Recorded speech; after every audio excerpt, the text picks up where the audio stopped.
For those of us who do want to call ourselves being part of the solution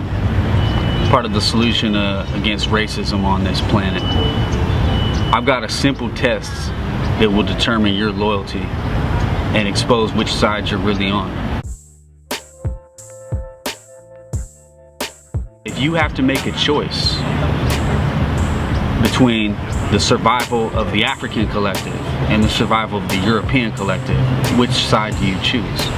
Now, most white people who are hearing this right now are in the process, if you haven't already come up with an answer, you're in the process of coming up with some sort of rebuttal to indicate that you don't have to choose sides, that you're for everyone. Well, if you're for everyone, then you're not for black people first. You're for creating a solution that's going to ensure your own survival. Unless you're dedicating your life to making sure that every black person on this planet survives, and unless you're putting yourself in front of the bullet when cops are shooting innocent black and brown people, unless you're in Africa working against the genocides that are all perpetuated by European economic imperialism, you're not doing anything to protect black folks. And you can't conceive of a solution that doesn't involve the survival of white people. It's not that I want one group to survive over another. And if you really understood the way that African and indigenous people get down and have always gotten down on this planet, they've never been about killing other groups of people. They've never even been about taking revenge on us for all the hundreds of millions of people that we've killed. But at some point, if you had to make that choice, 99.999999% of you would never choose any solution that could possibly lead to you or your family not surviving this. White liberals will only support a solution to the problem that involves the survival of white people, and not just physically, financially. How many of you are willing to dedicate your entire life to ending racism?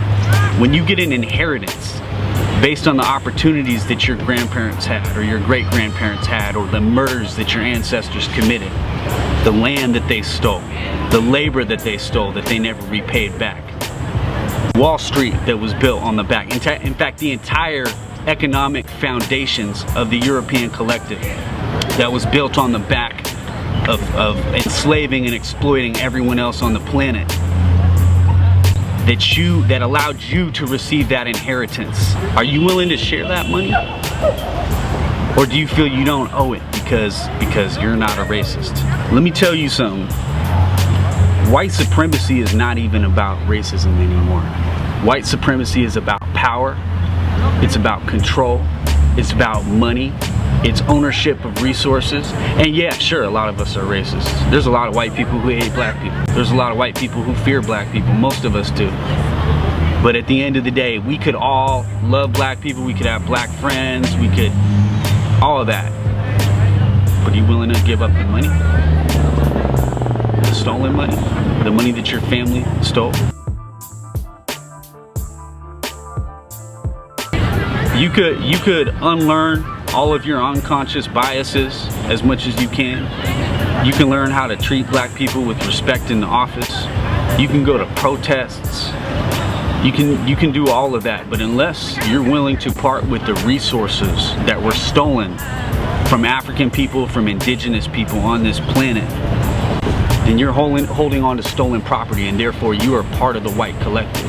You are part of the white supremacist pan-European collective. And it's time that we stop lying about this shit.